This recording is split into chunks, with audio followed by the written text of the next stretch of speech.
Hi, this is New Time on Silkway TV channel. We introduce you with the most visible news and important events that happened throughout this week in Kazakhstan and Central Asia. More details on politics, economy, social and cultural life with opinions from the most recognizable experts of Kazakhstan and world. I'm Dorian Sagulov and this is what you'll see today.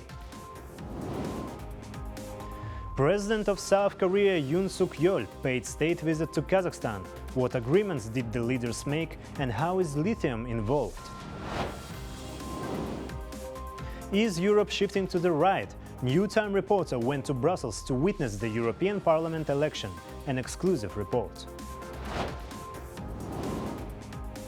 Who will watch over the effectiveness of the new law to protect rights of women and children? An exclusive interview with the Kazakh Commissioner for Human Rights. Kazakhstan and South Korea will collaborate on developing rare earth metal deposits, opening universities and mastering artificial intelligence. Agreements and memorandums in these areas were signed during the visit of the President of South Korea to Kazakhstan. Additionally, a new Korean bank is set to open in Kazakhstan. More about the outcomes of the leaders' meeting in our next report. This is the first state visit of President Yoon Suk-yeol to Kazakhstan, but it is not the first meeting between the two leaders. He met Kassym-Jomart Tokayev in September last year at the UN headquarters. This time, the President of South Korea arrived in Akorda with the First Lady, where they were ceremoniously greeted by the honor guard and an orchestra.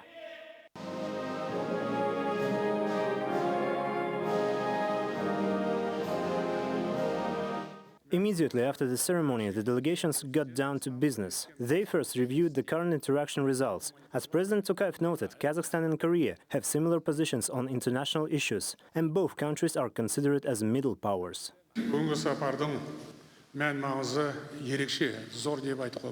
Today's visit is great importance for both sides. The Republic of Korea is a reliable strategic partner for us. Currently, more than 700 joint ventures with Korean capital are operating in Kazakhstan. I am confident that your visit will give additional impetus to the development of bilateral cooperation.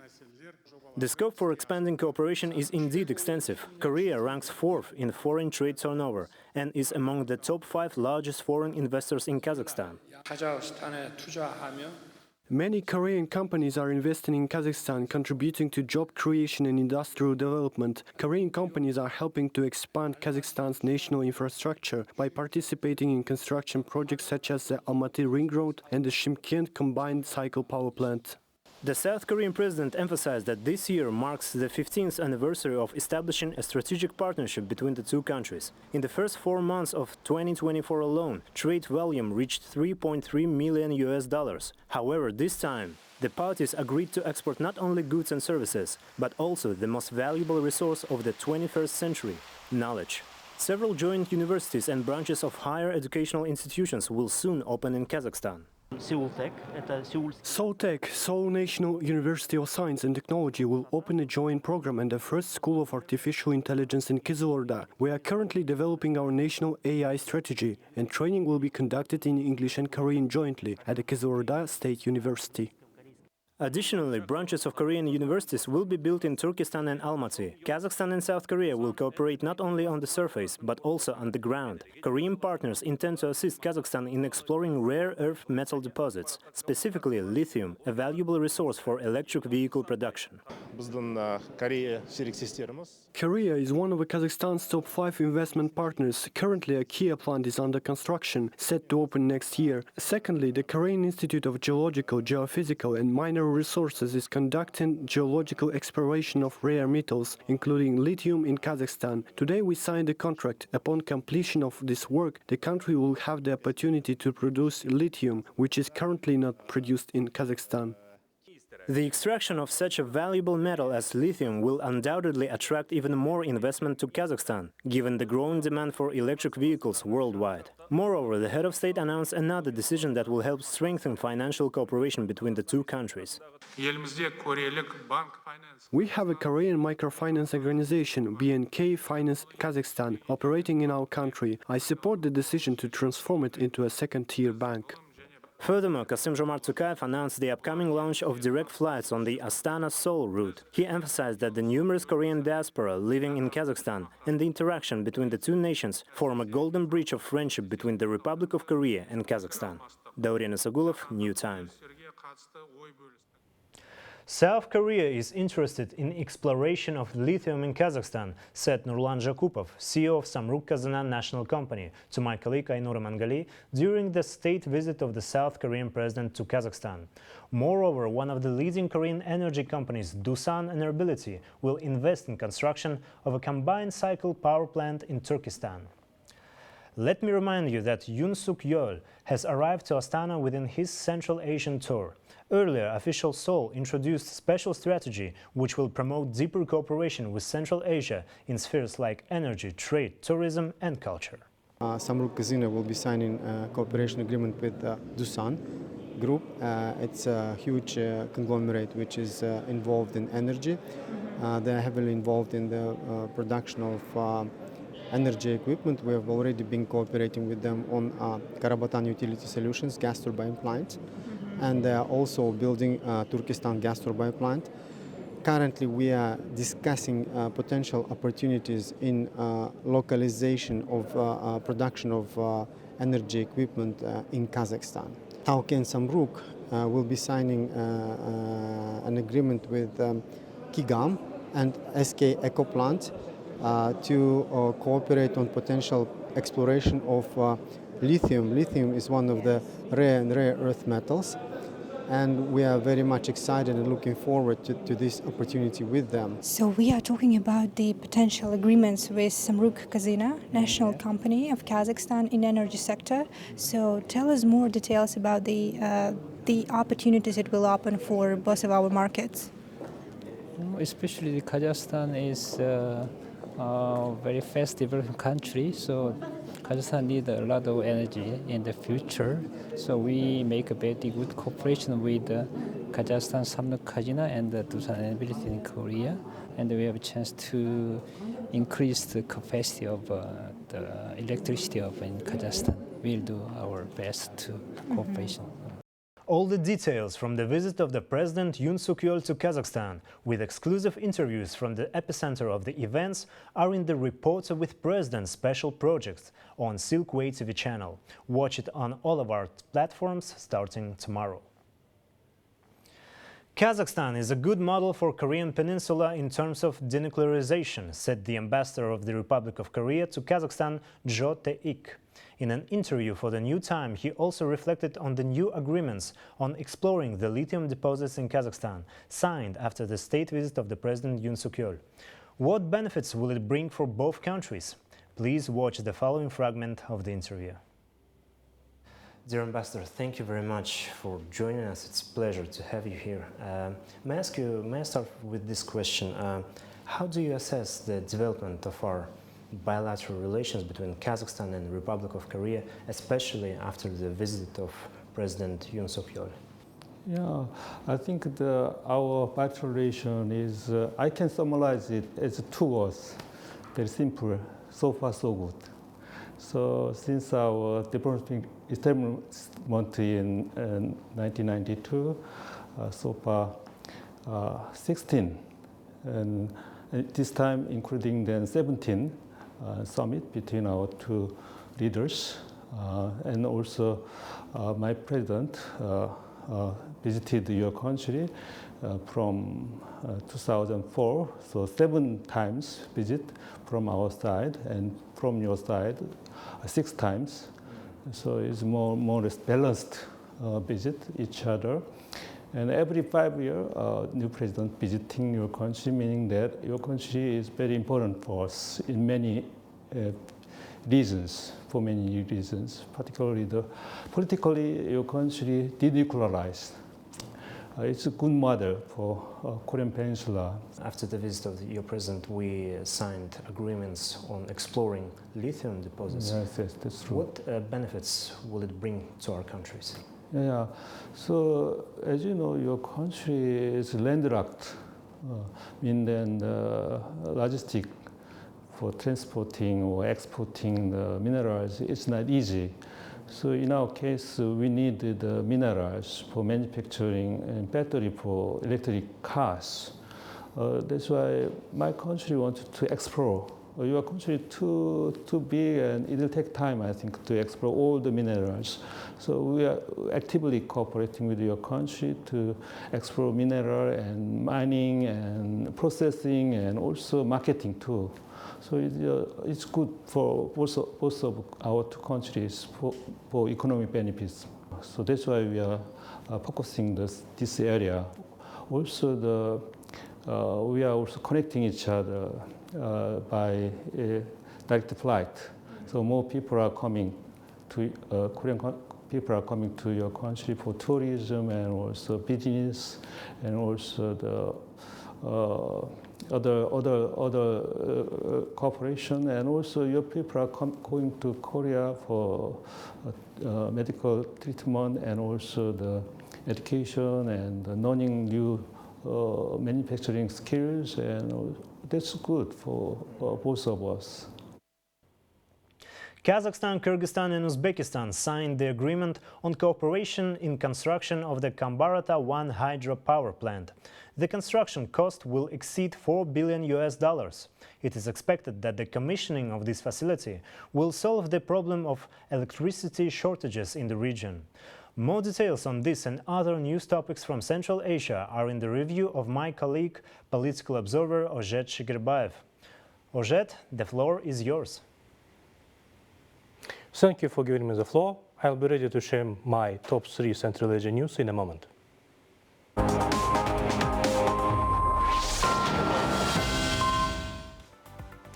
President of the Republic of Korea, Mr. Yoon Suk-yeol, embarked Monday on a weekend Central Asia trip that took him to Turkmenistan, Kazakhstan and Uzbekistan on a mission to expand cooperation in critical minerals and other key sectors. Mr. Yoon Suk-yeol already visited Ashgabat, Turkmenistan and Astana, Kazakhstan. In Kazakhstan, he held a summit with Kazakh President Mr. Kassym-Jomart Tokayev on deepening the bilateral strategic partnership and met with ethnic Koreans and South Korean residents. The main areas of cooperation are trade and investments, machinery, critical minerals, higher education and other sectors. On Thursday, the President Yeol landed in Tashkent, Uzbekistan for a 3-day visit, which also includes a summit with President Shavkat Mirziyoyev and a bilateral business forum. During the tour, Mr. Yoon plans to announce the launch of a new initiative called the Key Silk Road, centered on creating a new cooperation model by linking South Korea's innovative capabilities with Central Asia's abundant resources and development potential. Kazakhstan, Kyrgyzstan and Uzbekistan signed the agreement on cooperation in construction of Kambarata 1 hydropower plant during the Kyrgyz Republic International Investment Energy Forum in Vienna. According to the Kyrgyz Cabinet of Ministers, the event witnessed the establishment of the Coordination Donor Committee for the construction of Kambarata 1 HPP. Among its members are the World Bank, APEC Fund, Asian Development Bank, the European Bank for Reconstruction and Development and other actors. The first session of the committee is slated to autumn 2024.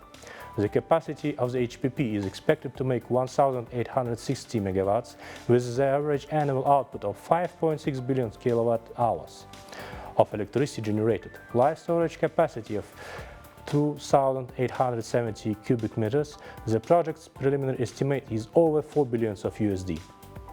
Uzbekistan and the Asian Infrastructure Investment Bank (AIIB) discussed the development of international transport corridors, construction of China-Kyrgyzstan-Uzbekistan railway line. A delegation from Uzbekistan, led by Transport Minister Mr. Ilhom Makhanov, met with the top officials of the AIIB in China to discuss this issue.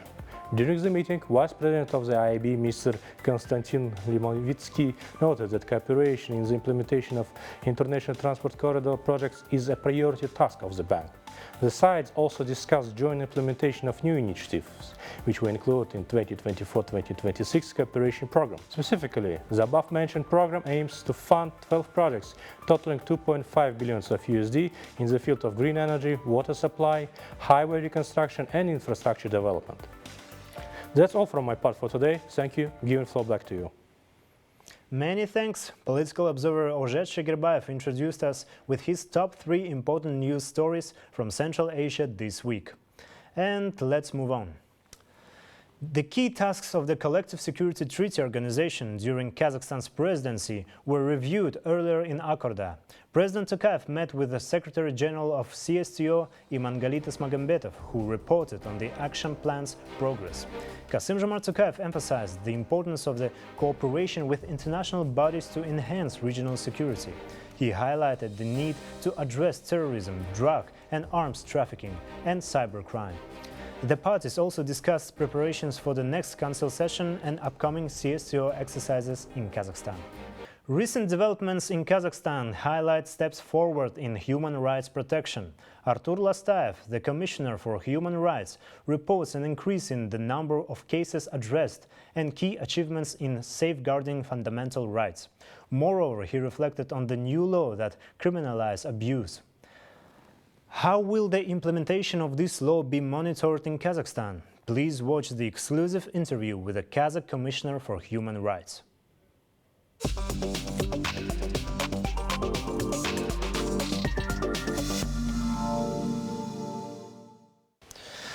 Artur Yermekovich, thank you very much for joining us. It's a pleasure to have you here. And let me start from this question. In April, the President received you with the annual report on the protection of human rights. What key achievements did you highlight in this report? Could you tell us? Sure. First of all, thank you very much for your invitation. It's a big honor for me. I appreciate it. Yes, you're right. According to the constitutional law on the Human Rights Commissioner, it is our prerogative to issue an annual report where we actually highlight and where we describe what had been done during the year of 2023. So basically, we were, first of all, able to protect more than 900 people's human rights, which are fundamental basic rights. It's not all the rights that we have in the country. Secondly, we see that the statistics shows that we were able to consider almost 6,000 complaints which were filed to our office. It is 5,770 something, 73, which is 1.5 times more than the year before and almost 3 times more than 2 years before. Well, we think that the growing of statistics shows that we become more well-known, let's say, and this has all become possible because from early 2023 we obtained field offices which are operating around the country. For example, before, when we didn't have such a capacity, well, we had only staff of 12 employees, commissioner herself and 12 officers. Now it is doubled, it is multiplied for almost 10 times. And therefore, of course, most of violations which are, are being committed usually in the fields, right, in the cities of our country, not in the capital, or let's say not only in the capital. That is why, yes, we see that first of all the statistics is growing, and at the same time we see that people, they know that there is such an institute that help people. We do not, we operate according to the Paris principles, which is, let's say, like a quasi-constitution of all ombudsmen around the world, which basically states that we shall not, we shall help people to restore their violated human rights, but we shall not do this ourselves, meaning that we're not courts, right? We're not law enforcement agency in the context of, for example, combating torture, etc., etc. May I ask you this question? What priorities have you set for yourself in the coming years? Well, the first priority, which I very hope was protection of women. This topic, or let's say this problem, was actually in our community for a pretty long time. Yes, it's true. you know what happens when someone dies. You know, people do not want to say, okay, that happens, not anymore. Look at our community. They know their rights, and this was the good thing, that at least in the policy governing women's rights, we are almost in line with international principles and international standards. But what we have to do now is to make sure that the law works. Okay, this is one of the main priorities. Yes. What are the mechanisms to assess the effectiveness of this law, to most importantly ensure its implementation? Well, the first thing is that we do our own monitoring. I do not want to advertise all the secrets how we do that, but we do it. The second is complaints. We receive complaints, we analyze them. We're not like we just work with complaints and that's it. No, we analyze what people are complaining on. For example, 25% they are complaining with the decisions of law enforcement agencies, or it's not law enforcement, let's say pre-trial investigation bodies, okay? Not the actions, the decisions. Second is they disagree with final judgments, whether it would be criminal judgments or civil or administrative. And if we go inside of these statistics, we also are able to reveal what problems we have in a specific, let's say, sphere or sector. We will make sure that the new law will work effectively and efficiently. And this is the priority, let's say, the next priority, because, as you know, the law is about to come into force. It was signed and about to come into force. The other priority for us is gender equality and non-discrimination. And currently we're still implementing the action plan signed by the president in the human rights sphere. It was signed on December the 8th. And the last but not least is what we want to make sure that harassment, you know, it's another huge problem around the world, not only in Kazakhstan, to be finally, you know, to go finally into past. Yes. These are just only few topics in the context of women's rights, which we, I really do believe, will be able to implement by the end of the year.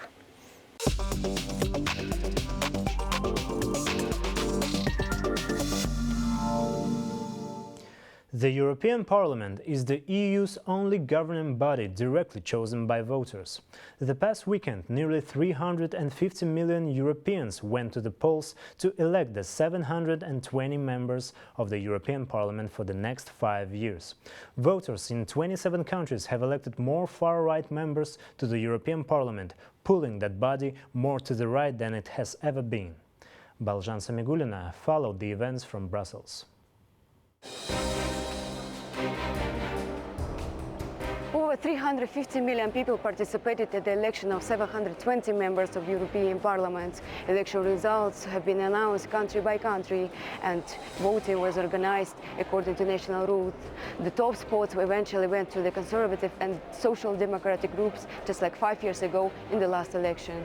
Provisional results show Europe's centrist groups maintained their majority, but far-right parties made substantial gains, thanks in large part to Italy, Germany and France. Thus, Ursula von der Leyen and the European People's Party did still win the majority of votes, snagging the most seats and adding 13 more to her tally from last time. Overall, the pro-European centrist parties held their ground. Yes, I am confident, but of course, I know that there's still a lot of hard work ahead of me. I'm happy to address this work. So, but I'm definitely confident what my running for a second mandate is concerned. There is a part of the majority that supported Ursula von der Leyen, which remains strong, but parties that were not part of this majority are also growing. Experts notice general trends on the European level. The first is fragmentation within and between the groups. The European right is divided on a variety of issues, including the Green Deal, immigration, and further European expansion. This means that even though the coalition collectively won a majority, governing would be more difficult this time around. European Greens' main candidate Bas Eickhout said. These European elections, they're just very fresh, right? So I think everyone needs to digest. But it's very clear that with the rise of the far right, you have more national centrist parties in the European Parliament, which is usually not making Europe stronger. And I think the international geopolitical challenges for Europe are undeniable. And I think we now in the European Parliament need to search for a new stable majority that also delivers on a strong geopolitical Europe that will also reach out to the regions around Europe where we need to work with. The second trend is a shift to the right. Far-right parties have made big gains in the European Parliament. In France, Identity and Democracy Group doubled the number of voting compared to Macron's Renew Centrist Party. French president in turn has announced snap parliamentary elections later this month, saying that he couldn't ignore the call for change. His coalition came in second place, well behind Marine Le Pen's far-right party. If Macron loses further support, that raises a chance that Marine Le Pen's far-right National Party will gain more positions in the parliament. Cette décision est grave, lourde, mais c'est avant tout un acte de confiance. Confiance en vous, mes chers compatriotes, en la capacité du peuple français à faire le choix le plus juste pour lui-même et pour les générations futures. Confiance en notre démocratie. Que la parole soit donnée au peuple souverain, rien n'est plus républicain. Cela vaut mieux que tous les arrangements, toutes les solutions précaires.